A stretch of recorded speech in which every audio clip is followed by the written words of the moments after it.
ఉన్నటువంటి పరిస్థితి.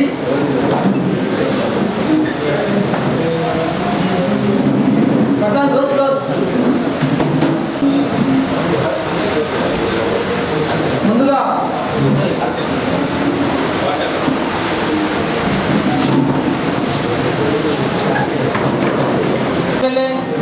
టీఆర్ఎస్ లోక్సభ అభ్యర్థి గౌరవనీయులు బాజిరెడ్డి గోవర్ధన్ గారికి మరోసారి స్వాగతం సుస్వాగతం చెప్తున్నాము. ఇంకా ఎస్లో పక్షాన కమిటీ సభ్యులు వేదిక వద్దకు రావాల్సిందిగా ఆహ్వానిస్తున్నారు.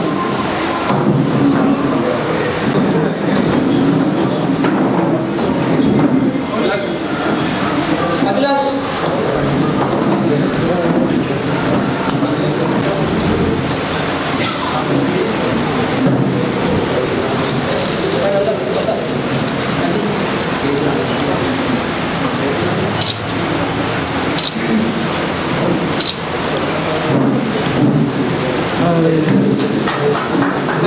జరుగురా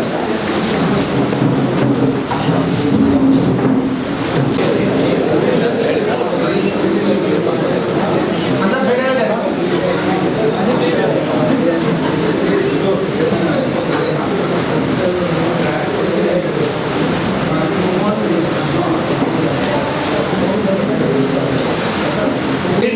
కార్యక్రమాన్ని ఒక 1 అవర్ సమయంగా నిర్ణయించుకుంటున్నాము.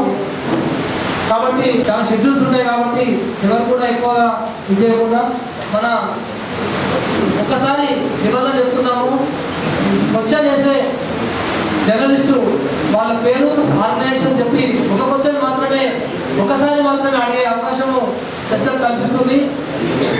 అడిగిన క్వశ్చన్ రిపీట్ చేసి వాదన చేయకుండా వ్యక్తిగత క్వశ్చన్స్ వివాదాలు ఏం చేశారు, జిల్లా అభివృద్ధి కోసం భవిష్యత్తులో ఎంపీగా గెలిస్తే ఏం చేస్తారు, ఇలాంటి అంశాలకు ప్రాధాన్యత బాగుంటుంది. మనం కూడా మన ఓటర్లకు కూడా కొన్ని విషయాలు బయటకు తీసుకెళ్లే అవకాశం ఉంటుంది. కాబట్టి కొద్దిగా జర్నలిస్ట్ మిత్రులు సహకరించాలని జరుగుతున్న మన గౌరవ అతిథి BRS MP candidate Bajireddy Govardhan గారికి స్వాగతం సుస్వాగతం. ప్రెస్ క్లబ్ ఆధ్వర్యంలో ప్రతి ఎలక్షన్లో క్యాండిడేట్లను పరిచయం చేయడం, అదే దాంతోపాటు జర్నలిస్టు ఆల్రెడీ ఫీల్డ్లో ఉంటారు కాబట్టి మీరు ఎక్కడైనా సమస్యలున్నా ఏమున్నా జనాల కంటే ఎక్కువ తెలుస్తుంది. మిగిలిన టైంలో క్యాండిడేట్లు అక్కడికి పిలుస్తారు, లీడర్లు మిడిల్ ప్రెస్ అంటే మా దగ్గర పిలవడం అన్నది ఒక సాంప్రదాయాన్ని పోయిన అసెంబ్లీ ఎన్నికల్లో మేము ప్రారంభించడం జరిగిందన్న. ఈసారి కూడా దాన్ని కొనసాగిస్తూ భవిష్యత్ కాలంలో మేమున్నా ఇంకోళ్ళున్నా ఎవరున్నా ఈ సాంప్రదాయాన్ని కొనసాగిస్తూ అన్ని పార్టీలను సమానంగా చూడాలన్న ఒక ఉద్దేశంతో ఈ మిడిల్ ప్రెస్ కార్యక్రమాన్ని నిర్వహించడం జరుగుతుంది. ఈసారి 2019లో జరిగిన అసెంబ్లీ ఎన్నికల్లోనూ 3 క్యాండిడేట్లతో అర్బన్లో ప్రారంభించడం జరిగింది. ఈసారి సేమ్ పార్లమెంట్లో కూడా 3 క్యాండిడేట్లతో మీటింగ్ కార్యక్రమాన్ని నిర్వహించాలన్నది ఉద్దేశము. అందులో భాగంగా ఈ కార్యక్రమాన్ని నిర్వహించడం జరుగుతుంది. దీన్ని నిర్వహించడంలో కూడా మా జర్నలిస్టులకు చిన్న స్వార్థం ఉంది. జర్నలిస్టులకు అందరూ వ్యక్తిగతంగా చేయడం అది చేయడం అనేది వేరుంది. కాకపోతే ఇక్కడ జర్నలిస్టులు దాదాపు 253 మంది దాకా మాకు సభ్యులుగా ఉన్నారు. వాళ్ళకు ఏదైనా సంక్షేమం కోసం ఏదైనా చేయాలన్న ఒక సదుద్దేశంతో కార్పస్ ఫండ్ రైజింగ్ కోసం మీటింగ్ కార్యక్రమాన్ని నిర్వహించడం జరుగుతుంది. గతంలో కూడా నిర్వహించాం. ఈసారి కూడా దాని ఉద్దేశం మీకు వ్యక్తిగతంగా చెప్పడం జరిగిందన్న. ఈసారి కూడా మీరు సహకరించాలని కోరుకుంటూ ఈ మీటింగ్ ప్రెస్ కార్యక్రమంలో మన జర్నలిస్టులు సహకరించి భవిష్యత్తులో కూడా మనం అందరం ఐక్యమత్యంగా అది చిన్న పెద్ద పత్రిక, పెద్ద channel, TV channel, local, YouTube అని భేదాలు లేకుండా అందరం మనం సమానమే. కాకపోతే అభ్యర్థికి ఉన్న సమయం తక్కువ. అసలే అన్న 48 గంటలు ఉండగా మనకు టైం ఇవ్వడం అన్నది చాలా గొప్ప విషయం. దీంతో అన్నకు ధన్యవాదాలు అన్న. కాకపోతే ఒక చిన్న బ్రీఫ్ అన్న గురించి. అన్న బాజిరెడ్డి గోవర్ధన్ అన్న అందరికీ మనకి ఇక్కడ సుపరిచితులే. ఎందుకంటే ఇప్పుడు మ్యాక్సిమం నిజామాబాద్ జిల్లాలో సీనియర్ రాజకీయవేత్తగా అన్నకి ఇప్పుడు పేరు చెప్పాలి. 1954 ఫిబ్రవరి 17న సిరికొండ మండలం శివన్పల్లికి చెందిన దిగంబర్ పటేల్ గారికి అన్న గోవర్ధన్ అన్న జన్మించారు. BA వారి అంటే అన్న వాళ్ళది చిమన్పల్లి.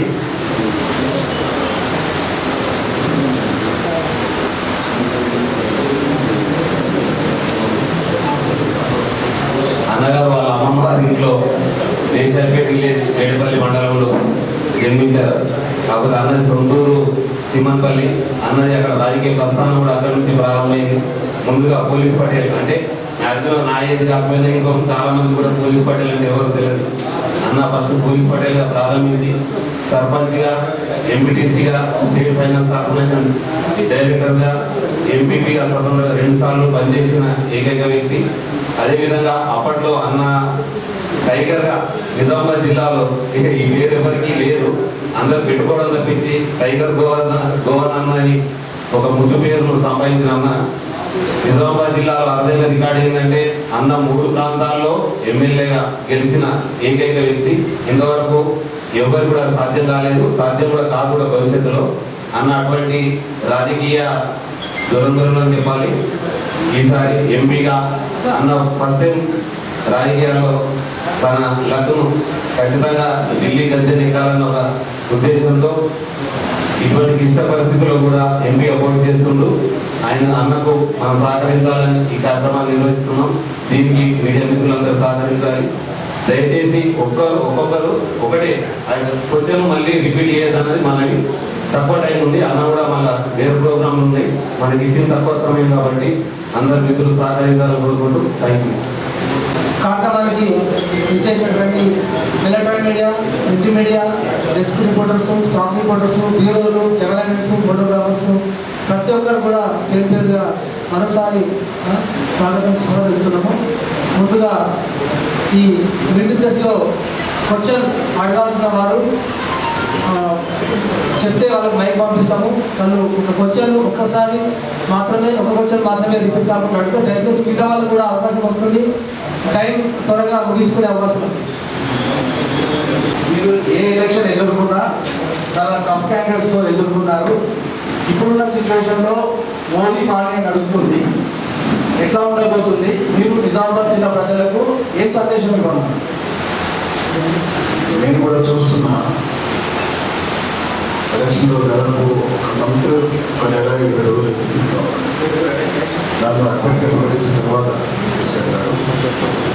మొట్టమొదటి నేను జగిత్యాల జిల్లాకు వెళ్ళాను.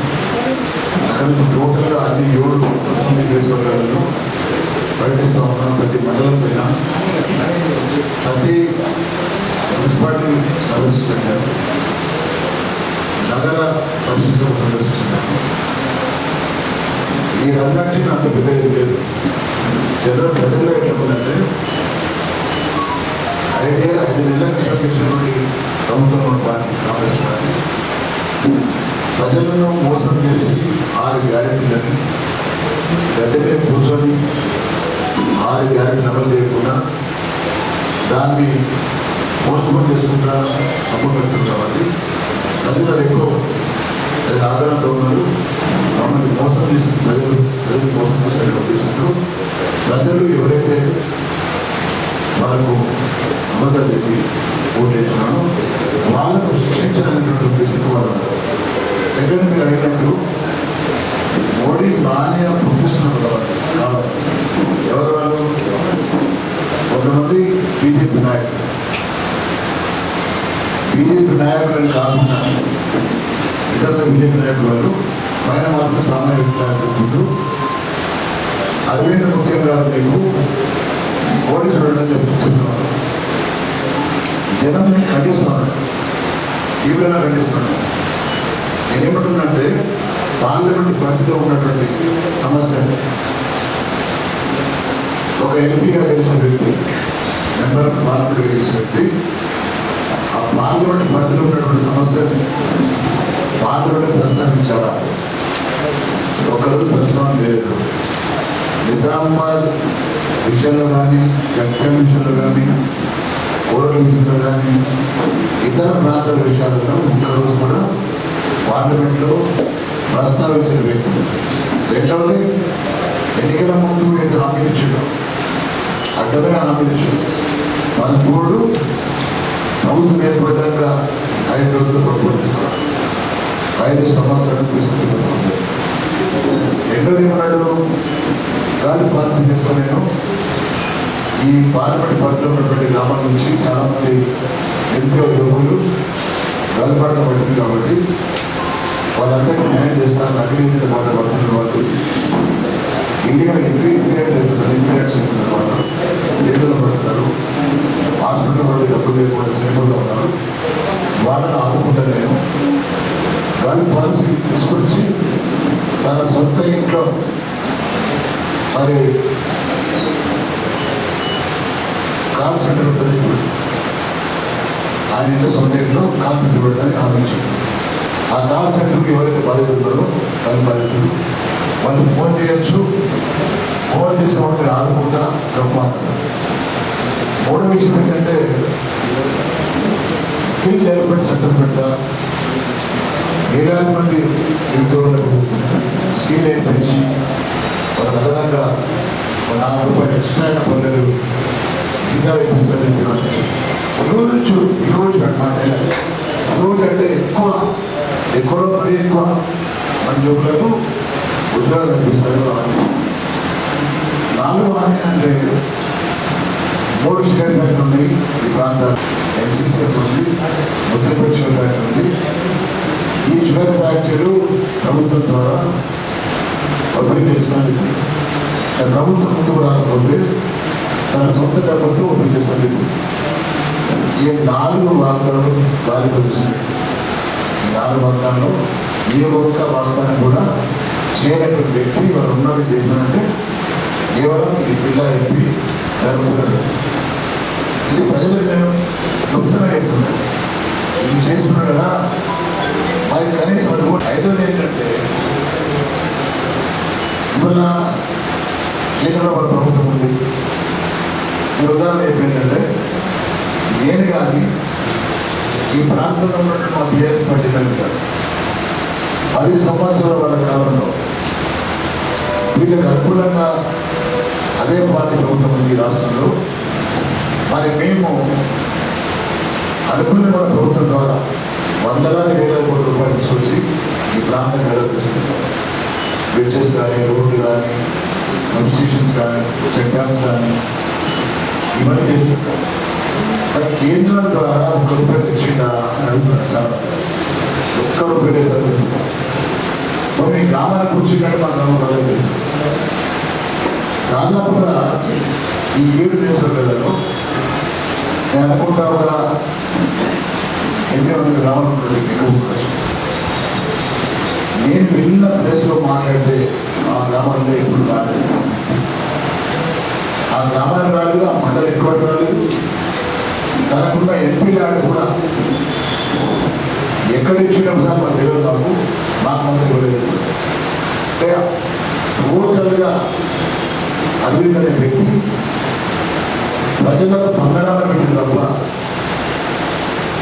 కేంద్రం ద్వారా నిధులు 13 గల్ఫ్ పాలసీగా లేకపోతే స్వయంగా ఉపయోగించడమా ఏ ఒక్కరు పని చేయకుండా ఉన్న అసమర్థుడు అనే విషయం నేను కొత్తగా చెప్తా ఉంటే ప్రజలు ఆలోచించేస్తారు. ఇప్పుడు ఏంటంటే మోడీ నాణ్యం ఉంది, యువకులో ఉంది, ఎందుకున్నా అడిగినట్టు ఎందుకు ఉండాలి, మోడీ ఏం చేసిన సమాజానికి భారతదేశానికి ఏం చేసిందని నేను అడుగుతున్నా, క్వశ్చన్ చేస్తున్నా. ఎవరు ముందు రావడం జవాబు కూడా. నేనేమంటున్నానంటే మా నాయకుడు కేసీఆర్ గారు 9 ఏళ్ళ పరిపాలన 3,50,000 కోట్లు అప్పు తెచ్చిండు. 3,50,000 కోట్లు ఈ రాష్ట్రంలో అప్పు చేసిన ఆయన. దీన్ని కాంగ్రెస్ పార్టీ వాళ్ళు, బీజేపీ పార్టీ వాళ్ళు తెలంగాణ రాష్ట్రాన్ని ఆంధ్రప్రదేశ్ అపవాదులు వేసి చాలా చాలా వైరల్ చేసిన మాట. కానీ నేను ఎప్పుడు జవాబైన ప్రజలకు తెచ్చిన అప్పు దేశం 3,50,000 కోట్ల అప్పు దేశం మా నాయకులు తెచ్చారు. దాంతో గ్రామాలలో చెరువులను పేర్చిన ఆయన, అడ్డలు బాగా చేసిండు, భూములు బాగా చేసిండు, పొడిగి తీసిన ఆయన. మా తల్లిదండ్రులు మా అక్కలు రావడానికి నీరు కోసం ఇల్లు విడిచి దూరంగా వెళ్ళే అవసరం లేదు. గవర్నర్ బతకాల ఉద్దేశంతో ప్రాజెక్టు నల్లా తెచ్చిచ్చినారు. అదే కాదు ప్రాజెక్టు పెట్టినారు. ఈ విధంగా చేయడం కాకుండా చాలా ఇండస్ట్రీస్ వచ్చినాయి. ఈవెన్ 3,50,000 కోట్ల ఆస్తులు పెంచినాయి. 50,000 కోట్ల ఆస్తులు పెంచినాయి. ఆ డబ్బులు పెడుతున్నా వాడలేదా? మరి అదే నేను మోడీ గారిని అడుగుతున్నాను. మీరు ప్రభుత్వం రాకముందు పెంచిన హామీ ఏంటంటే ఫారిన్ కంట్రీస్లో మన భారతదేశంలో ధనవంతుల డబ్బులు బ్లాక్ మనీ తీసుకెళ్ళాడు. ఈ దేశంలో కంపెనీ చాలా ఉంది, దాన్ని వెనక్కి తీసుకెళ్ళాను. తీసి మా ప్రభుత్వం రాగానే మా ప్రభుత్వంలో ఉండి ఈ దేశంలో ప్రతి పేదవాడికి 15 లక్షల రూపాయలు జమ చేస్తుంది. రెండు విషయం ఏంటంటే ప్రతి ఏటా 2 కోట్ల యువకులకు ఉద్యోగాలు ఇస్తుంది. ఈ రెండింటిలో చేసిందా అంటే ఏం లేదు. తర్వాత ఆయన చేసినప్పుడు 10 ఏళ్ళ కాలం ఆయన చేసినప్పుడు అంతకుముందు నాకు 56 లక్షల కోట్లు మాత్రం ఉండేది దేశం. ఈయన వచ్చిన 10 ఏళ్ళ కాలంలో 100 లక్షల కోట్లు అప్పు చేసింది. 100 లక్షల కోట్లు 100 లక్షల కోట్లు అప్పు చేయడం కాదు. ఎయిర్పోర్ట్ అమ్మేసిండు, ఓడరేవులు అమ్మేసిండు, ఎల్ఐసి అమ్మేసిండు, ఇండస్ట్రీస్ అమ్మేసిండు, చాలా అమ్మేసిండు. మరి దానికి వచ్చిన ఆదాయం ఏంటి? దానికి డబ్బులు ఏంటి? ఇప్పుడు తెచ్చిన అప్పులు ఏది చేసిన 1,50,000 కోట్లు 100 లక్షల కోట్లతో కనీసం ఈ దేశంలో ఉన్నటువంటి రైతాంగాన్ని వాళ్ళు పడ్డ రుణాన్ని మాఫ్ చేసామంటే రూపాయి మాఫ్ చేయాలి. ఆస్తులు ఇచ్చామంటే ఆస్తులు పెంచలేదు. పోనీ ఈ 2 కోట్ల మంది ఉద్యోగించిన ఉద్యోగం లేవు. 15 లక్షలు భరించిన 15 లక్షలు లేవు. మరి ఇలాంటి వ్యక్తి దేశం కోసం మాట్లాడు ఎవరన్నా బీజేపీ వాళ్ళు ఉంటే మోడీ మోడీ చేసేవాళ్ళు నా ముందు నేను మాట్లాడతాను. ఎవరు ముందు ఏ గ్రామాలు అయితే భారతీయ జనతా పార్టీ ఓట్లు ఎక్కువ లేవు ఆ గ్రామాలే గుర్తించారు. ఆ గ్రామాన్నే పెట్టి ప్రసంగించారు. ఇంకోటి చెప్పింది ఏంటంటే గ్రామీణ ప్రాంతంలో కానీ పట్టణ ప్రాంతంలో కానీ ఈ హిందుత్వం అనే మత్తు పెట్టి రోజులో గడ్డలు తిరుగుతూ ఉన్న మాకు ఇవేం తెలుసు. పోనీ మీ ఎంపీ కొడుకులో, మీ ఎంపీ తమ్ముళ్ళు, మీ మంత్రుల కొడుకులో, మీకు సంబంధించినటువంటి బంధువులు ఎవరన్నా జెండా పడుకుంటుందా? మీ బంధువులు మీరేమో దుబాయ్ వ్యాపారం చేస్తున్నారు, అమెరికా చదువుకుంటున్నారు, ఇంగ్లాండ్ చదువుకుంటున్నారు. మా పిల్లలేమో 2 చదువుకుంటున్నారు, ఆర్మీస్ కావాల్సినంత ఒకళ్ళు పెడుతున్నారు. ఇది ఎంతో సంబంధించినట్టే ఒక్కరు జవాబు పెడుతున్నాము. ఇవన్నీ ఒకటే పరిస్థితి చెప్తున్నాం. ఇదే పరిస్థితి అంటే ఓవరాల్గా భారతీయ జనతా పార్టీ ఈ దేశాన్ని మోసగిస్తుంది. ఎవరైతే ప్రశ్నిస్తున్నారో కమ్యూనిస్ట్ పార్టీ వాళ్ళు వీటి తెప్పించి సిబిఐ తెప్పించి ఇంకొక తెప్పించి జైలు వేసి పంపుతున్నారు తప్ప దేశం చెప్పింది లేదు. అడ్మిషన్ నేను 10 గ్రామాలు తిరిగినా కొంతమంది అన్న గురించి మాట్లాడినా తగ్గుతాయి ఓటు తగ్గినా పెరిగినా కండనే పెట్టారు. మరి అదేవిధంగా రాజకీయ రామని పెట్టడానికి దయచేసి నేను రామని పూజిస్తాను, సీతారామని పూజిస్తాను, లక్ష్మణుని పూజిస్తాను, ఆంజనేయుని పూజిస్తాను, పరమ భక్తులు నేను ప్రతిరోజు 6 గంటలు పూజిస్తాను. ఒక్కరోజు టెంపుల్ పోయేది లేదు, ఒకరోజు దేవుడు మొక్కేది లేదు.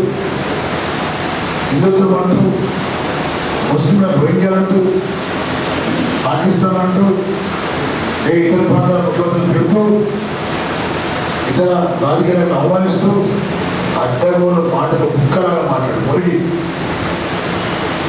5 సంవత్సరాలు టైం వేస్ట్ చేసి తప్ప ఆ వ్యక్తి వల్ల ఈ జిల్లా పెరిగిందేం లేదు. నేను తీవ్రంగా కనిపిస్తుంది.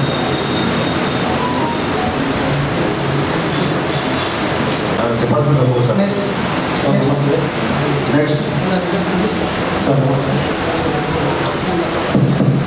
పేరు అర్థం వెంకటేష్ అండి, సాక్షి టీవీ. సార్ నమస్తే సార్. వెంకటేష్, సాక్షి టీవీ. సార్, మీరు ఎంపీగా గెలిస్తే నిజామాబాద్ పార్లమెంట్కు ఏం హామీ ఇస్తారు, ఏం చేస్తారు? ఎందుకంటే గతంలో స్మార్ట్ సిటీ నిజామాబాద్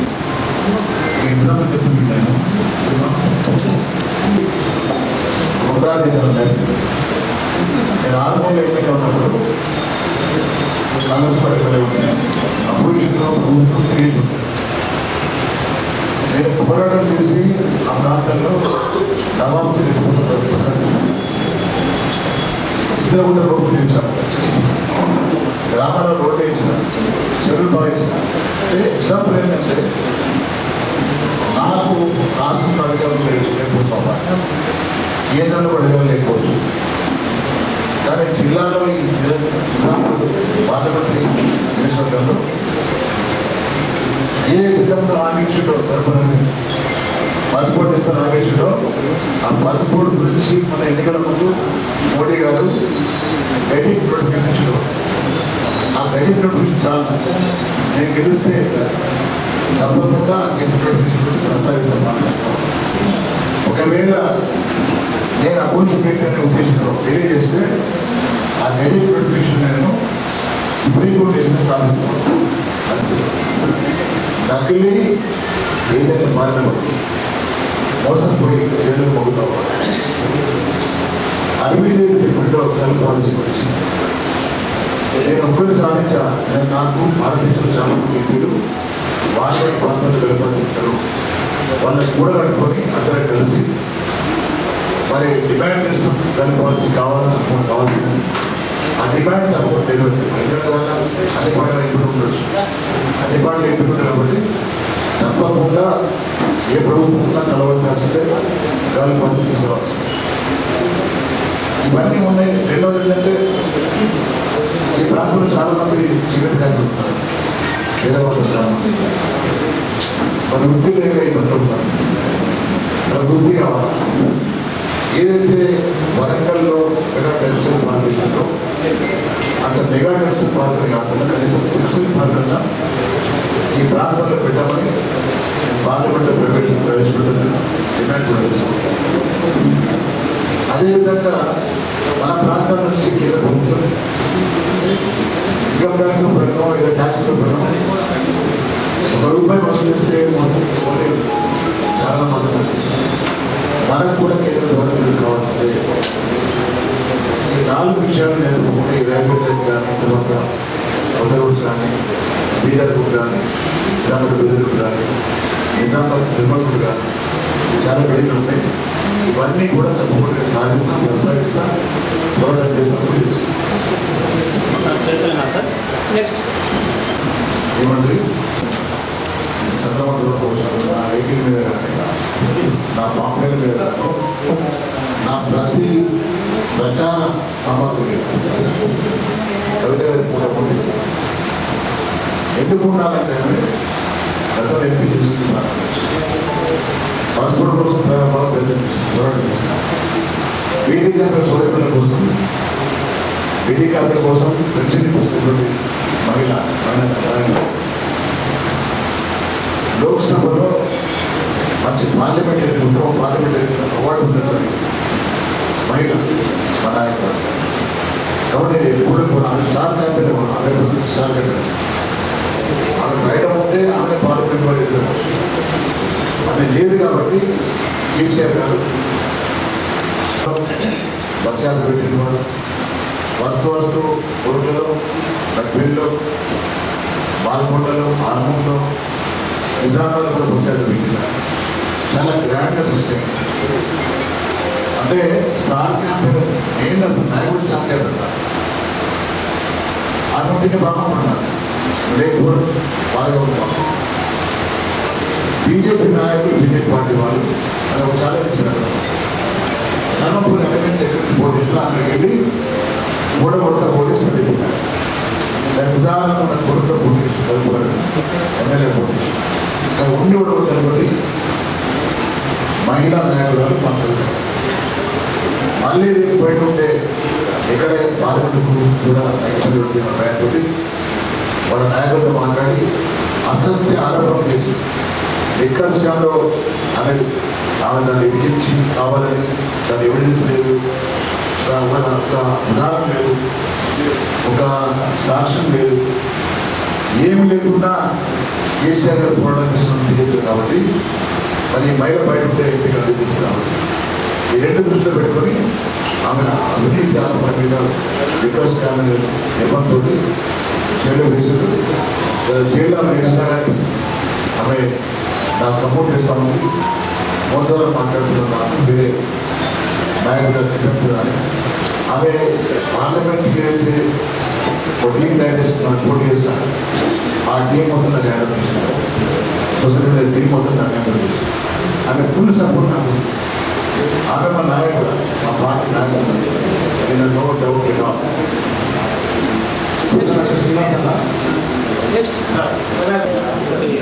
కాంగ్రెస్ అభ్యర్థి జీవన్రెడ్డి గారు అంటున్నారు, అధికారంలో 10 సంవత్సరాలు ఉన్నా కూడా నిజామాబాద్ జిల్లాలో ఒక్క ఇంజనీరింగ్ కాలేజ్ లేదు, కనీసం డిగ్రీ కాలేజ్, మహిళా డిగ్రీ కాలేజ్ తేలిక పేరు ఇప్పుడేం చేస్తున్నారు చెప్పండి.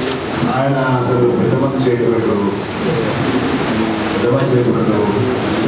ఆయన ఏం మాట్లాడు అర్థం కాదు.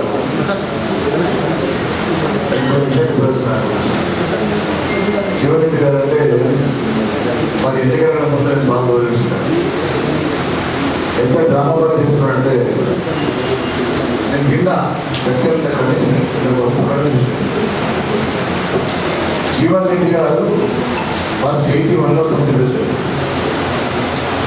ఆ 82లో మన ఎలక్షన్ వచ్చింది. ఇవాళ ఇది ఎలక్షన్ ఎమ్మెల్యే పోటీ చేసింది. 6 సార్లు ఎమ్మెల్యే, 2 సార్లు మంత్రి, ఇది 3వసారి ఎంపీ కంటెస్ట్ చేస్తున్నాను. అవి ఎమ్మెల్సీ ఉన్నాడు. మన ఎమ్మెల్యే పోటీ చేసిన ఓడిపోయాడు మన ఎంపీ వాళ్ళు. అంటే ఎలాంటి వ్యక్తి అంటే రాజకీయంగా తను తప్ప ఎవరు ఉండదు, తన కింద పనిచేసే క్యాడర్లు ఎవరు పైకి రావద్దు. అది ముఖ్యంగా బీసీలు, ఎస్సీలు, ఎస్టీ వాళ్ళందరూ చెమటతోని పదవులు వేసుకున్న వ్యక్తి జీవన్రెడ్డి గారు. 2 విషయం చెప్తే మీరు ఆశ్చర్యపోలేదంటే మండలి పోయినట్టున్నా వాళ్ళ మదర్కి ఇవ్వడం, డెప్యూటీసీ తమ్ముడికి ఇవ్వడం, కార్పొరేటరు తమ్ముడు, మున్సిపల్ చైర్మన్ మరదలు, ఇవాళ నీళ్ళు చూసుకుంటే అప్పుడు సర్పంచ్. అంటే వేరే ఉంటాయి కాదు, ఇంట్లో ఉన్న పదవులు ఉండాలి. నేను తెలుసుకున్నా, నేను ఏ ఒక్కడికి అవకాశం లేదు, మొత్తం పదవులు నాకే కావాలా, నాకు ఉండాలా అని ఆలోచించే వ్యక్తి ఉన్నది కాన్సెప్ట్ అంటే అది జీవన్రెడ్డి గారే. ఇంకో విషయం ఏంటంటే ఆయన వచ్చి చేస్తారు. ఆయన ఉన్న నిధులు ఏంటంటే డెవలప్ అవ్వలేదు. 10 ఏళ్ళ టీఆర్ఎస్ పాలనలో బ్రిడ్జెస్ కానీ రోడ్లు కానీ విపరీతంగా డెవలప్ అయ్యాయి. ఆయన కాన్సెప్ట్ ఆయన ఎప్పుడైతే పోటీ చేసినా అక్కడ చాలా చేసి ఒక్క మంది ఆయన తీసుకున్నా. నేను మొన్న రీసెంట్లీ ఈ గుడిలో డిగ్రీ కాలేజ్ తెచ్చింది, శ్రీకొండ ఐటీ తెచ్చింది. అదేవిధంగా మరి నేను కలిసి నాకు ఇచ్చినప్పుడు కేసీఆర్ గారు అవుతారు మీరు చేసే అవసరం లేదు, నాకు నేను చేసుకుంటుంది ఇబ్బంది లేదు. ఇక్కడ చాలా డెవలప్మెంట్ అయినటువంటి ఏరియా ఇది కాబట్టి ఆయన ఏదో చెప్తున్నాడు. ఆయన పెద్ద చేసే వ్యక్తి కాదు, పోయేది లేదు. ఆయన గెలుస్తున్నాడు కూడా చాలా అర్థం, ఆయన గెలుస్తున్నాడు. ఫ్రాడ్ స్టేట్లో ఉన్నాయి కాబట్టి ఆయన పెద్ద ఏం మాట్లాడుతున్నాడు. పార్టీ నాయకుడు వచ్చి కాంగ్రెస్ పార్టీ పోటీ సపోర్ట్ ఎప్పుడన్నా చేశాను. నిన్నలో ప్రియాంక గాంధీ కాంగ్రెస్ పార్టీ జాతీయ నాయకుడు వచ్చేమన్నది ఎంఐఎం పార్టీ నాయకుడిని అసదుద్దీన్ ఓవైసీ ఏమన్నది, అసదుద్దీన్ ఓవైసీ అట బీజేపీ ఏజెంట్ ఏమేమి ఆలోచించుకోవాలి ఎవరు చేస్తాము. అదే స్వయం చెప్పినారు ఎంఐఎం పార్టీ వాళ్ళు, ఎంఐఎం పార్టీ నాయకులు బీజేపీకి ఏజెంట్ అని చెప్పినారు. దాన్ని బట్టి వాళ్ళు ఆలోచుకుంటారు, వాళ్ళంటే వాళ్ళకి వదిలేస్తున్నారు. నేను అనుకుంటున్నాను ఎంఐఎం పార్టీ కార్పొరేటర్ కానీ ఎంఐఎం పార్టీ సార్ మా నాయకుడు డెఫినెట్గా మా పార్టీ సపోర్ట్ చేస్తున్నారు. నెక్స్ట్ ఎలక్షన్ మేము రవి ఏమని మాట్లాడుతున్నాం, మోడీ మాట్లాడుతున్నాడు, తర్వాత అమిత్ షా మాట్లాడుతున్నాడు. ఒక పక్కనేమో ప్రైవేట్ చేస్తున్నాడు. ప్రైవేట్ చేస్తే అలా రిజర్వేషన్స్ ఉంటాయి, ఎవరికి ఎలక్ట్రాల్ తీసుకుంటారు, నో రిజర్వేషన్స్. ఆల్మోస్ట్ ఆల్ అన్ని సంస్థలు, గవర్నమెంట్ సంస్థలు, ప్రభుత్వ సంస్థలన్నీ కూడా ప్రైవేటైజ్ చేస్తున్న సందర్భంలో ఇంకా రిజర్వేషన్ చూస్తామంటే ఉండడం అనే సమస్య లేదు. వాళ్ళే అంటున్నారు రాజ్యాంగ రద్దు చేస్తామని చెప్పేసి, వాళ్ళు రాజ్యాంగం చేస్తామంటారు. పక్క మరి బేటీ బచావో బేటీ పడావో, మన పక్క SC ST BC minority Uttar Pradesh ప్రాంతంలో ప్రాంతంలో ఓన్లీ మోడీ మాటలకి మెజార్టీలు ఉంటాయి, హృదయంలో ఉంటాయి. ప్రతిదీ ఒకటి రిజర్వేషన్స్ మోడీ వస్తే గ్యారంటీగా కాదు. ఇలా ఉంచారు కూడా రాజ్యాంగంలో తీర్చున్న వ్యక్తులకు రిజర్వేషన్స్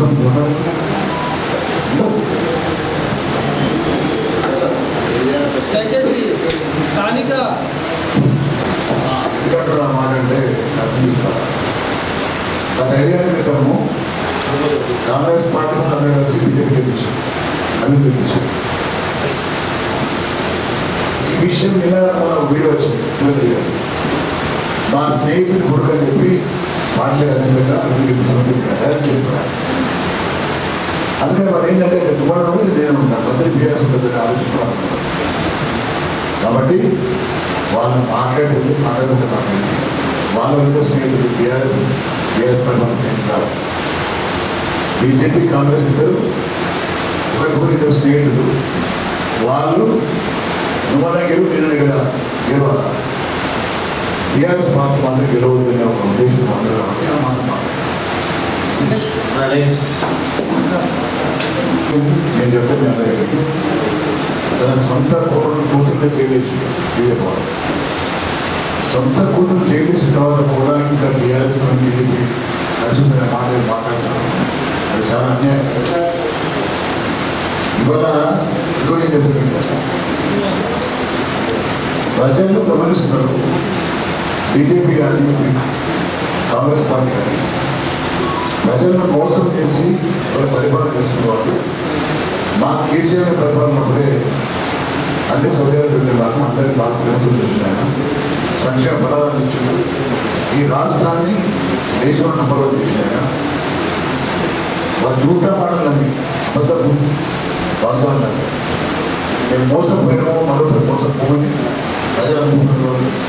ప్రజలు 33 వచ్చే విషయంలో ఇద్దరికి చూపెడతారు. బాగా కళ్ళు కాల్చి బాధ పెట్టారు ఇద్దరికి కూడా. చూస్తాం మీరే బాధని కోవడం అనే వ్యక్తి కాదు మా పార్టీ, మా నాయకుడు.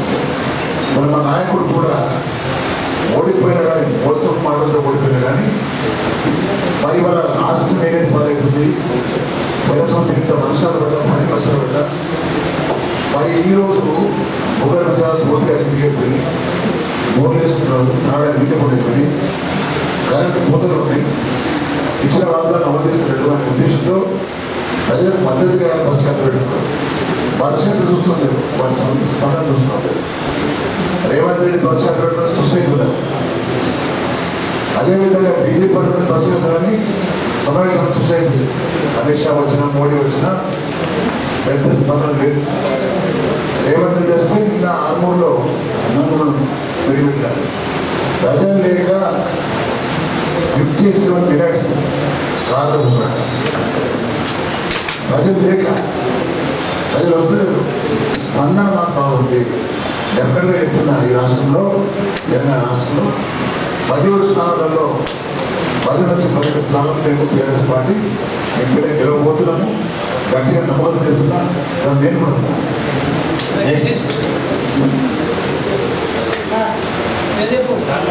మా ప్రభుత్వం ఉన్నప్పుడు పిడిగారు వారు పడుతున్న బాధలు చూసి, వాళ్ళకు వచ్చే రోగాలు చూసి, వాళ్ళ ఆదుకునే ఉద్దేశంతో కేసీఆర్ గారు మా రైతు మొదలు 2000 రూపాయలు పెన్షన్ ఇస్తున్నారు.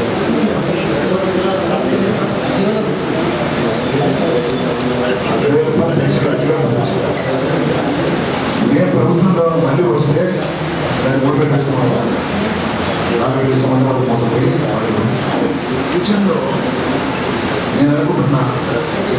సమస్యను ఎదుర్కొంటాం. దీన్ని ఈ కేంద్ర ప్రభుత్వం కానీ రాష్ట్ర ప్రభుత్వం కానీ దీన్ని నిర్లక్ష్యం చేసి మీరు చూస్తున్నారు రేవంత్ రెడ్డి 500 కానీ అంతకుముందు ఎన్నికల ప్రచారంలో బీడీ కార్యక్రమం గురించి మాట్లాడలేదు, బీడీ కార్యక్రమం గురించి మాట్లాడలేదు, పలు సమస్యల గురించి మాట్లాడలేదు. ఈవెన్ బీజేపీ మేము ప్రతిసారి వాళ్ళు ఆదుకుంటాము, ప్రతిసారి మేము వాళ్ళ గురించి మాట్లాడుతున్నాము, వాళ్ళ హాస్పిటల్ పెడుతున్నాము, మన పిల్లలకు కూడా మన పిల్లలకు స్కూల్ పెడుతున్నాం, జనరల్ స్కూళ్ళలో అదేవిధంగా పిల్లలు చేసే పిల్లలకు కళ్యాణం చేపిస్తున్నాం కానీ చదువు పాలిస్తున్నాం కానీ ఇన్ని స్కీములు ప్రతి మహిళలకు తిరుగుతాం. అవన్నీ మహిళలకు తిరుగుతాయి. ఆదుకుంటున్నామని ఈ రకంగా ఆదుకుంటున్నాం, వేరే ఏర్పాటు ఆదుకోదు. ఫ్యూచర్లో కొంతమంది అసెంబ్లీ ఎన్నికలు వచ్చినప్పుడు మా ప్రభుత్వం గెలిస్తే డెఫినెట్గా వాళ్ళకు మంచి ప్రాముఖ్యత ఇస్తుందని అదనంగా ఏం చేయాలని ఆలోచిస్తుంది. सिचुएशन जो है वो ऑलरेडी सबके लिए बराबर है. तो अभी ये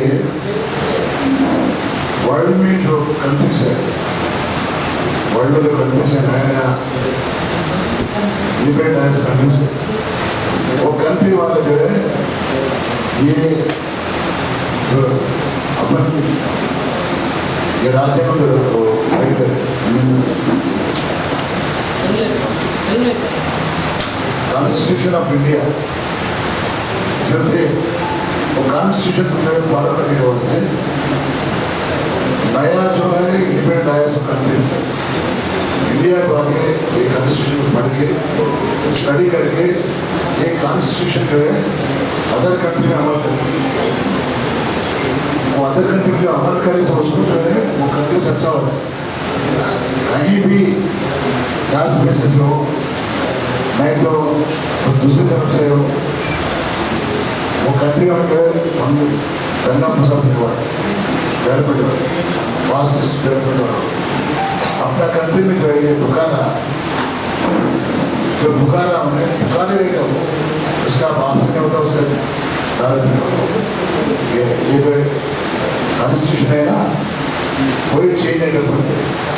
चाहे तो पब्लिक के वास्ते कुछ और जो है रिजर्वेशन भी हो कोई कैंसिल नहीं कर सकते. लेकिन अगर पब्लिक खुद सामने आ गए हम बढ़ गए, अच्छा हो गए, 50 डेवलप हो गया, हमको रिजर्वेशन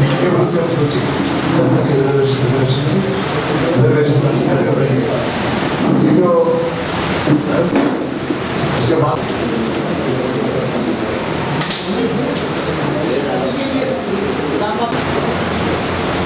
కోవిడ్ లాగా మసీదులోకి వచ్చి కాంగ్రెస్ పార్టీ నాయకులు కొంతమంది మసీదులోకి వచ్చి మైనారిటీ ఓట్లను గడుపులు వ్యతిరేకిస్తున్నారు. మైనారిటీ ఓట్లు ఏమని ఉపయోగించాలంటే అది మా ఓట్ బ్యాంక్ అనుకుంటున్నాం. ఓట్ బ్యాంక్ వాడుకుంటున్న తప్ప వారికి ఏం చేయడం. నేను చాలాసార్లు ఖండించే విషయాన్ని నేను గెలిస్తే బీజేపీతో ఉంటాను. మేము సెక్యులర్ పార్టీ మాది సెక్యులర్ లీడర్ వాళ్ళతో కొట్లాడుతాం. ఎన్నో ఏంటంటే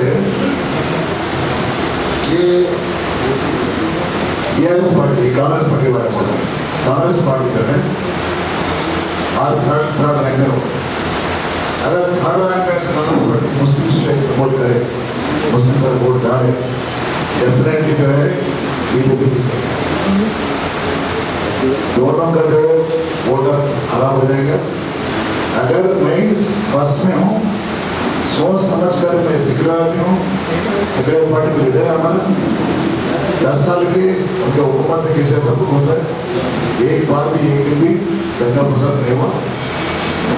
और जो धंधा पसंद नहीं हुआ और वो माइनॉरिटी को डेवलप करें हम लोग जितना डेवलप करें. मैं कह रहा हूँ पता से कह रहा हूँ यूनाइटेड आंध्र प्रदेश के माइनॉरिटी का बजट सिर्फ 500 करोड़ था. हमारा हुकूमत आने बदल बच्चों को रेजिडेंशियल स्कूल बनाए, इसमें पढ़ाए.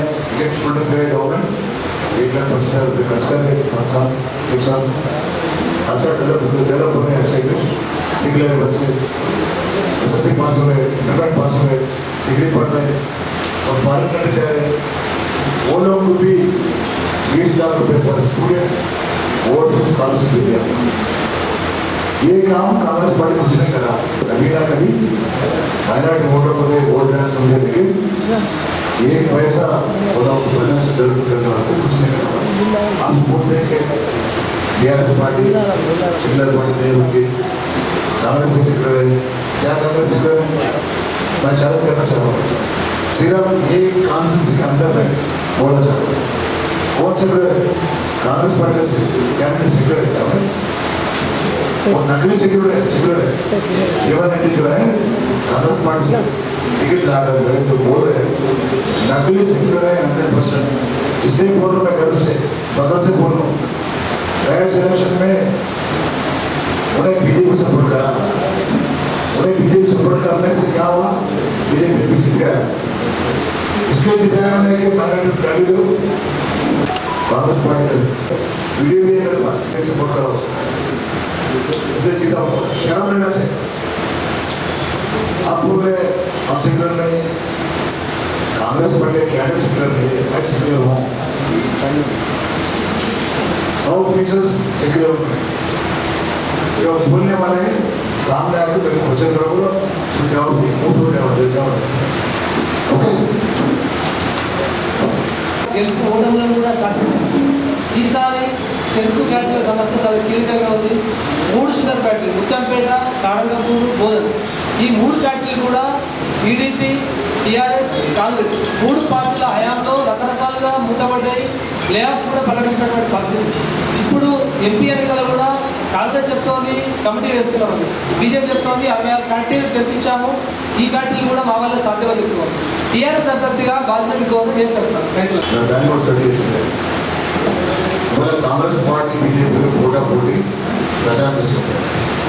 చెరుకు ఫ్యాక్టరీ ఓపెన్ చేస్తానే, షుగర్ ఫ్యాక్టరీ ఓపెన్ చేస్తానే హామీ ఇస్తుందో 2004 నుంచి వచ్చింది. 2004 నుంచి షుగర్ ఫ్యాక్టరీ ఓపెన్ చేస్తాను కాంగ్రెస్ పార్టీ హామీ ఇచ్చింది. అక్కడ ముందు చంద్రబాబు నాయుడు ప్రైవేట్ చూసిందని. కాంగ్రెస్ పార్టీ గెలిస్తే దాన్ని తప్పకుండా మరి గవర్నమెంట్ ఓపెన్ చేస్తుంది, గవర్నమెంట్ డిమోల్ చేస్తుంది, గవర్నమెంట్ నడిపిస్తుంది హామీ ఇచ్చింది. హామీ ఇచ్చిన తర్వాత కాంగ్రెస్ పార్టీ గెలుస్తుంది. అప్పుడు నేను ఎమ్మెల్యే కూడా మాట్లాడాను. Jeevan Reddy MLA, Sudarshan Reddy MLA, Ratnakara Rao MLA మంత్రి. ఆ రోజుల్లో కాంగ్రెస్ పార్టీ గెలిచిన తర్వాత హౌస్ కమిటీ చేస్తున్నారు, committee chairman Ratnakara Rao minister your. ఆయన హయాంలో ఆయన నాయకత్వంలో స్టడీ చేశాను. నేను కూడా కమిటీ ఉంటుంది. 5 ఏళ్ళు కార్యాలయం చేశాను. ఏది చేస్తాం అలా చేస్తాం. లాస్ట్ ఏమైంది? ఎలాంటి నిర్ణయం తీసుకోకుండా అదే ప్రైవేట్ వ్యక్తి ఆయన చేశాను. 10 ఏళ్ళు అదే జరిగింది. 10 ఏళ్ళ కాంగ్రెస్ పార్టీ ప్రభుత్వంలో 10 ఏళ్ళు వరించిన హామీ నెరవేర్చుకోలేదు. ఆ తర్వాత టీఆర్ఎస్ పార్టీ కూడా హామీ ఇచ్చింది. అప్పుడు నేను ఎమ్మెల్యే కదా, టీఆర్ఎస్ పార్టీ హామీ ఇచ్చి కేసీఆర్ గారు రైతులకు ఒక సంఘం కమిటీ చేసి, ఎమ్మెల్యేలను కమిటీ చేసి, దానిలో పూజారి శ్రీనివాస్ గారు వ్యవసాయ శాఖ మంత్రులు మమ్మల్ని అందరినీ కూడా మహారాష్ట్రలో ఉన్నటువంటి కోఆపరేటివ్ స్టేట్ స్టడీ చేసినట్టు మన ఆలోచించారు. మేమందరం 5 బస్సులు పెట్టుకుని పూజారి గారి నాయకత్వంలో ఎమ్మెల్యేస్ని, కరీంనగర్ ఎమ్మెల్యేలు, నేను, ఆ ప్రాంత రైతులు, ఈ ప్రాంత రైతులు కలిసి వారం శరత్ పవార్ జిల్లా పెడతాం. ఆ తర్వాత ఇతర డిపార్ట్మెంట్లో స్టడీ చేసి వచ్చిన తర్వాత రిపోర్ట్ సంబంధించి చేశారు. రిపోర్ట్ సంబంధించిన తర్వాత ఆయన ఏమంటే ఈ ఫ్యాక్టరీ మొత్తం స్క్రాప్ అయింది, ఖరాబ్ అయింది. ఈ ఫ్యాక్టరీ మొత్తం నేను మోడరేట్ చేస్తాను, నేను కొత్త ఫ్యాక్టరీ తయారు చేస్తాను. నేను చేసి 400 కోట్ల 300 కోట్ల ఖర్చు పెట్టాను గవర్నమెంట్ ద్వారా. రైతులు సొసైటీ ఫామ్ చేసుకొని నేను నడిపిస్తున్నట్టు ఫ్రీగా ఇస్తాను చెప్పారు. ఈ మాట 10 చెప్తున్నాను. ఫ్రీగా ఇస్తాను, 400 కోట్లు పెట్టే అవసరం లేదు. నేను 400 కోట్లు 300 కోట్లు ఖర్చు పెట్టి బాగా చేస్తాను, మోడరేట్ చేస్తాను, డివైడ్ చేస్తాను. సొసైటీ ఫామ్ చేసుకున్న రైతులు ఈ 2 ఫ్యాక్టరీకి ఇస్తాను. రైతులు ముందుకు రాకపోగలిగినారంటే వాళ్ళు ప్రభుత్వమే ఓపెన్ చేయాలా,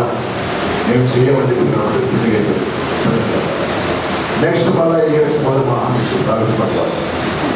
హామీ ఇచ్చేసిన గ్రామ ముద్దేపేట కాడ ఈ పార్లమెంట్ వచ్చింది. పార్లమెంట్ ఎలక్షన్లో పోటీ కూడా ఇదే జీవన్ రెడ్డి గారు మరియు చంద్రబాబు గారు ఇద్దరు వెళ్ళి ముద్దేపేట షుగర్ ఫ్యాక్టరీ ప్రదర్శన చేస్తున్నారు. ప్రదర్శన చేయడం కాదు, ఆ ఫ్యాక్టరీలను 4 బ్యాంకు దాన్ని లోన్ తీసుకున్నారు. 4 బ్యాంకుల లోన్ తీసుకుంటే ఆ లోను 250 కోట్లు 100 కోట్లు ఉంది. వన్ టైం సెటిల్మెంట్ మాట్లాడి మరి 4 బ్యాంకులకు తక్కువ వేసింది. 40 కోట్లు కూడా ఒక బ్యాంక్ 3 బ్యాంకులకు ఉన్నాయి. సరే నేనేమంటున్నానంటే నువ్వు హామీ ఇచ్చినావు, నడిపించాల్సిందే. హామీ ఇచ్చిన వాడికి తెలుసు కాబట్టి పార్టీ నువ్వు గెలవడానికి కాదు, పార్టీ వచ్చింది కాబట్టి బ్యాంకు ఒప్పించాల్సిందే.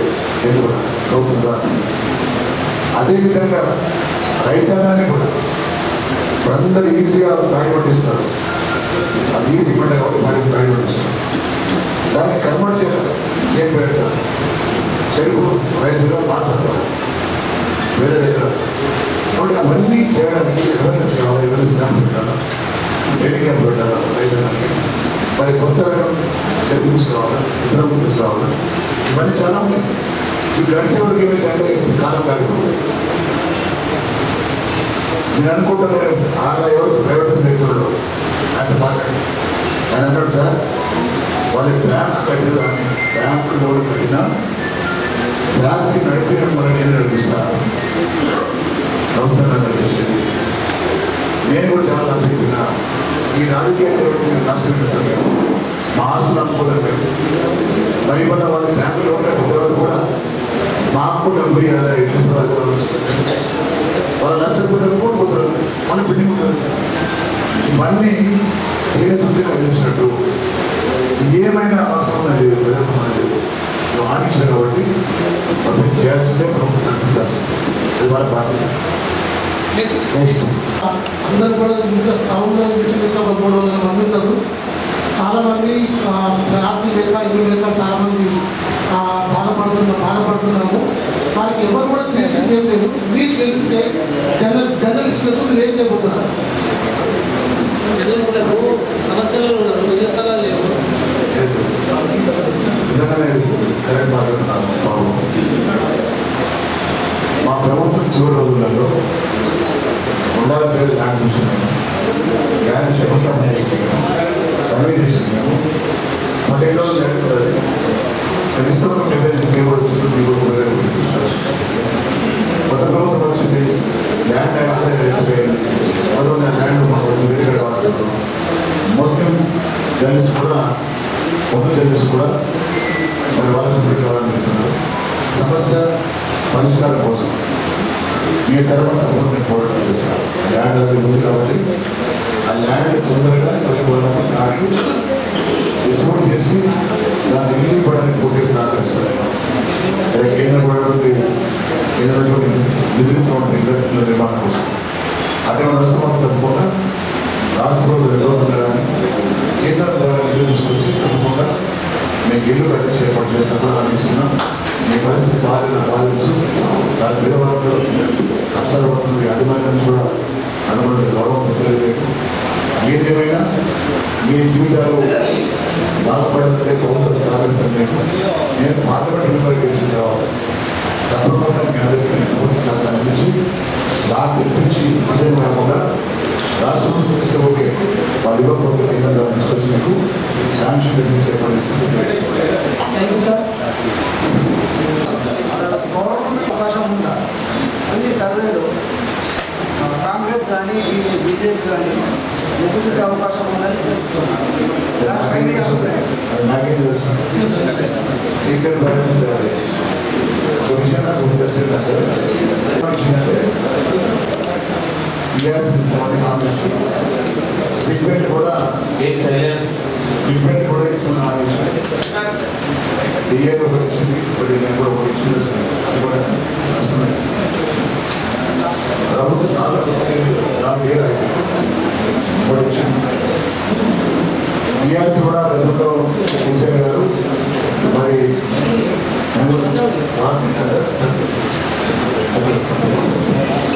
ఈ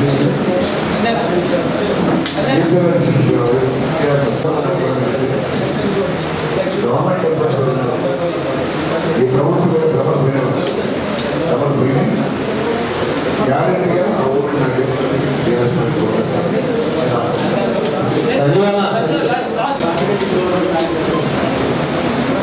నా మేనిఫెస్టో ఒకటి మేనిఫెస్టో ఏంటి ప్రజలు ఏది ఆశించారు 13 ఆశించారు ప్రాంతం గల్ఫ్ పరిస్థితులు ఆలోచించారు గల్ఫ్ పరిస్థితులు అదేవిధంగా మరి చాలామంది యువకులు అన్ఎంప్లాయ్డ్గా ఉన్నారు.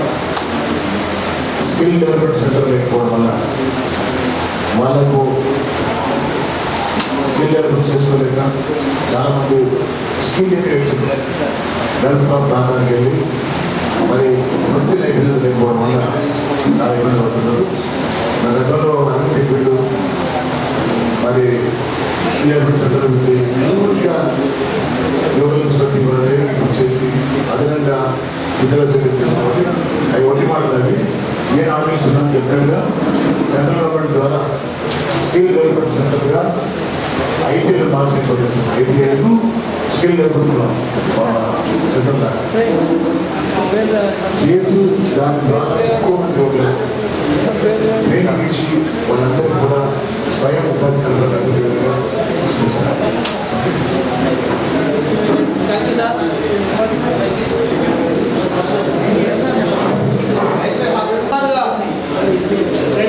జర్నలిస్ట్ ఉన్నారు.